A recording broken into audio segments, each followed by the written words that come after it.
What's going on, everybody? Welcome to the Rad Chad Show. Today we're going to take a look at Unlock Escape Adventures, and in specific we will be looking at Squeek and Sausage, but definitely check out my review for the formula as well, and in the future we will also take a look at the island of Dr. Goose. So the way that we will do this review is we're going to do it in two parts. The first part is I will teach you guys how to play the game by using the tutorial that the game comes with. You could read the rules, or there is a small deck of cards that introduces all the rules to you. You could even play that as a group, that way everybody knows how to play the rules.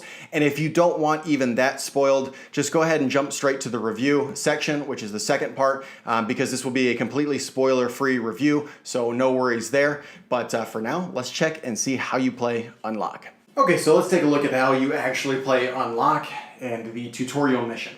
So the first thing that you're going to do is you're going to have a starting card, and in the interest of time, I've already set some things up, but you're going to want to read the front of the starting card, and it will instruct you to open the app, press play, and as soon as you flip over this card, there will not be any of these other cards out there. You're going to hit start. In this case, we have 10 minutes to escape this room. For most of the games, you have a full hour to complete the entire mission. When you go into a new room, there will be items within that room. For example, we have a desk, we have a circuit board, we have the exit room, and all of these are denoted by a specific number. So when you first open up a room, you're going to go through the deck of cards, and you're going to find the numbers that are depicted within that room, and you're going to place them out face up. Then after you've done that, you can start interacting with the cards and figuring out puzzles. In a lot of cases, what you're going to do is you're going to take a red puzzle piece and you're going to mix it with a blue puzzle piece. They go together, and that's how you solve a lot of puzzles. So here I might take the blue key and I might use it to unlock this red dresser. When you do that, you're going to add up the value of the two cards. So here we've got 11 plus 35 equals 46. If you're correct, you can search through the deck and you can find the number 46 and reveal it.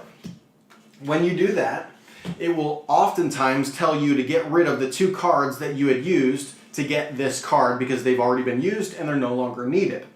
So here we can see that we have opened up the cabinet, and if we dig and look closely in at the cabinet, we can see a hidden number 16. Just like the office, that's a regular number that we can go ahead and reveal.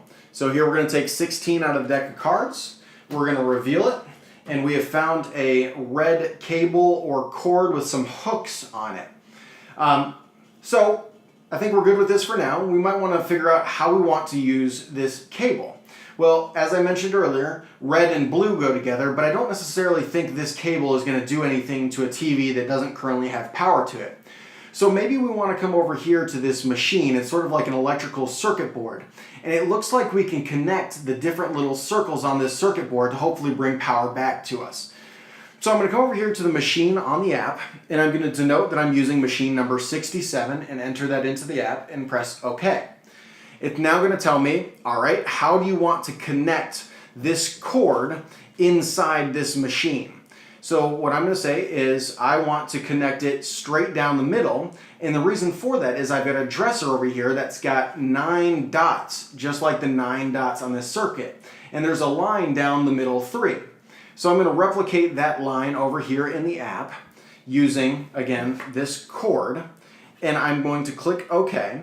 And what that shows is that we've successfully used the machine, and it has more or less turned this machine into a 9 red puzzle piece. If we take that 9 red puzzle piece, and like always, we mix it with a blue puzzle piece, we take 9 and 16, and that makes 25. So we go searching through the deck, we see if we have card number 25, which we do, and we can now put that card out, and we're now done with these 3 cards. So what this simply says is that we have restored power to our area, and it's given us a blue 6 puzzle piece, and since we now have power, maybe we want to go test that power with the TV. So we take the blue 6 and the red 42, and that gives us 48, which is the last card in the deck.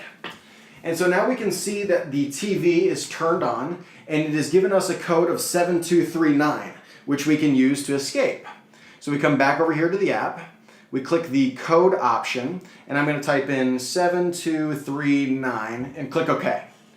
And unfortunately, we lost time, so that obviously wasn't the right code. We haven't escaped. So now we got to figure out what we did wrong.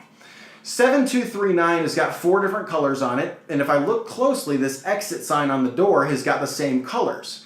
E, the first letter, is red, X, the second letter, is yellow, I, the third letter, is blue, and T, the fourth letter, is green. And those correspond exactly to the colors that are on these numbers. So maybe I need to rearrange these numbers so that they add up and match the letters on the door. So I come over here and E, red, is first, so I might put in the red 9. Then I would X, yellow, so I put in the 3. Then the I is blue, so I put in the 7.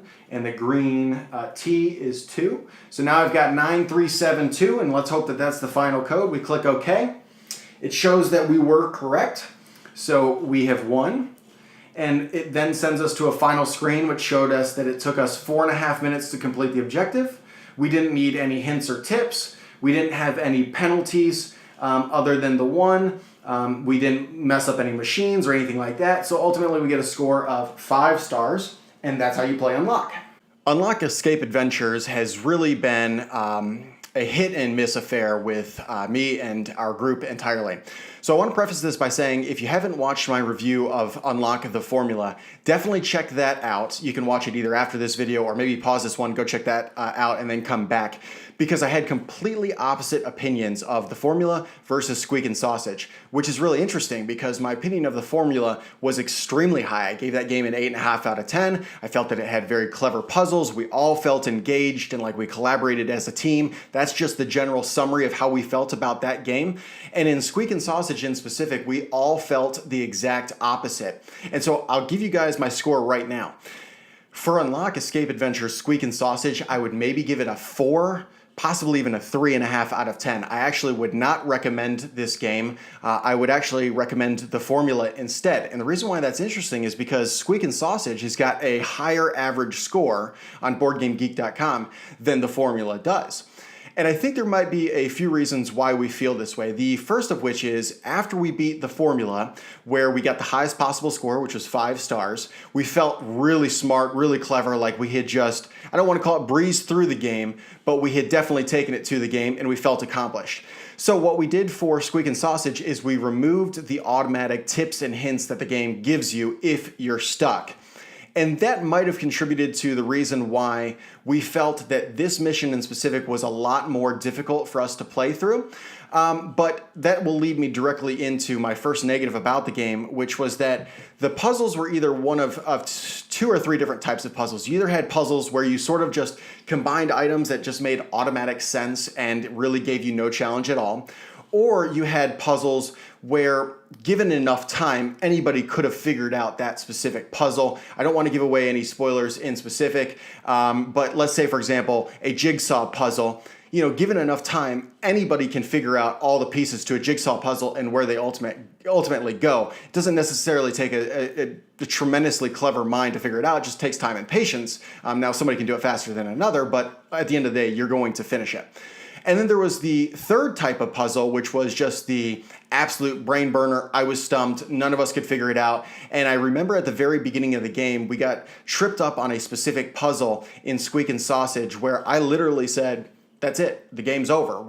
I have no idea what's left to do. We were about maybe 10 minutes into the game, and I was almost at the point where I was going to say, what else is there to do? We're going to have to quit and restart or go look up how to figure this out. Now, fortunately, we did get through that brick wall, but that really, unlike the formula, which set the stage with a difficult puzzle that we could overcome and we learned from it, in this game, it really set the stage for here's the type of puzzle you can expect, and I didn't feel like we could overcome it. And so again, the puzzles were either painfully obvious or a brick wall or somewhere in between, which was to say that it was a puzzle that you could solve given enough time.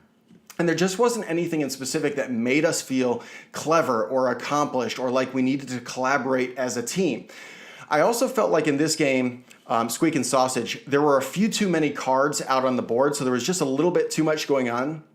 And some of the cards have like text on them that will help sort of guide you in the direction of what you need to do moving forward to progress in the game. And some of that text led me astray. I thought that we needed to go one direction and accomplish our objective in one way, when in reality we needed to go the exact opposite direction. And it wasn't just me at the table who had that experience. There was another person at the table who also felt very similarly.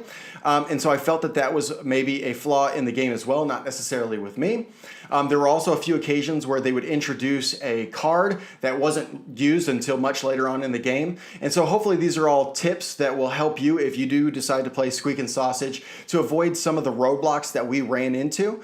But overall, we had to use the tips and hints feature in the app a lot. We got penalized for quite a few things that we did wrong. There were quite a few instances where we just hit a complete and utter roadblock and didn't know how to progress forward. And so the base mechanics of the game just felt a little bit flawed in this game versus the formula where we felt, again, accomplished and like we could actually get through it. And who knows, maybe that goes back to the fact that we didn't add in the automatic tips and hints that make it a more beginner-friendly game, which is why we found this one much more difficult.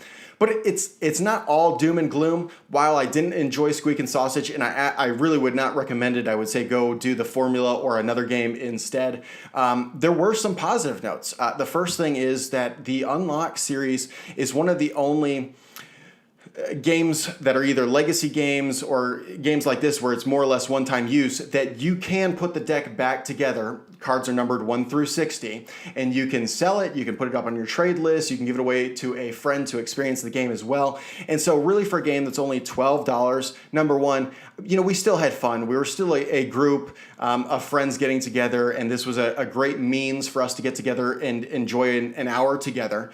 And it's only $12. So your barrier to entry is very inexpensive, especially when you compare it with other board games or even escape rooms in real life. It's very inexpensive. And again, you can give it off to somebody when you're done, which is great. While in the formula, I felt that the theme was severely lacking. In Squeek and Sausage, I thought that the theme was much stronger. You sort of get into like a madman's lair of some sorts, and it's got like this almost carnival-esque feel to it where wild and wacky things are occurring. It's got a lot of vibrant colors, and I just thought that the theme shone through. Now, it doesn't have some great, amazing storytelling arc to it, but for a 1-hour game of this sort, it did just enough to really intrigue me and keep me interested in at least the theme of the game, not necessarily the mechanics of the game. So overall, Squeek and Sausage, I'm going to give it a 4 out of 10, and I really hate to say that because we came off of the formula, which was the first one that we played, just on an absolute high and all of us loving the game. So we'll see, because we still have yet to play the Island of Dr. Goose, which is the third Unlock game, and then there's also plenty more to come out. But for now, that was Unlock, Squeek and Sausage. Thanks for watching the Rad Chad Show. Thank you for watching the Rad Chad Show. Till next time.